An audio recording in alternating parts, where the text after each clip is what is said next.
చూసుకుందామా?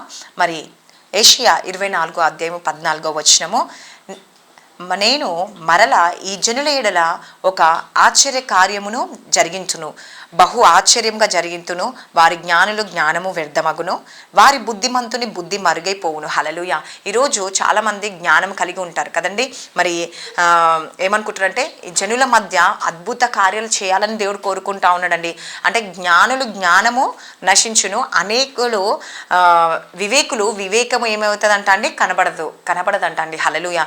ఎందుకంటే వాళ్ళు అనుకుంటారంట, అంటే దేవుడు ఈ వాక్యం ద్వారా మనకు చెప్పేది ఏంటంటే మనుషుల జ్ఞానము, తెలివి, వాళ్ళ తెలివితేటలు, వాళ్ళ ప్లాన్స్ వాళ్ళ ఎంతో ఉన్నతంగా ఉంటాయి. కానీ దేవుని జ్ఞానంతో పోలిస్తే కదండి, దేవుని ఒక జ్ఞానంతో పోలిస్తే అవి సరిపోవని దేవుడు సెలవిస్తూ ఉన్నాడు.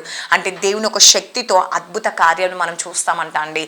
కాబట్టి ఈరోజు మనుషులు తెలివితేటలు ఇక్కడ పనిచేయండి. మన తెలివితేటలు, మన ఆలోచనలు, మన క్రియలు పనిచేయవు. కానీ దేవుని యొక్క ఆలోచనలు, దేవుని యొక్క తెలివితేటలే ఇక్కడ మనకు పనిచేస్తాయండి. ఎందుకంటే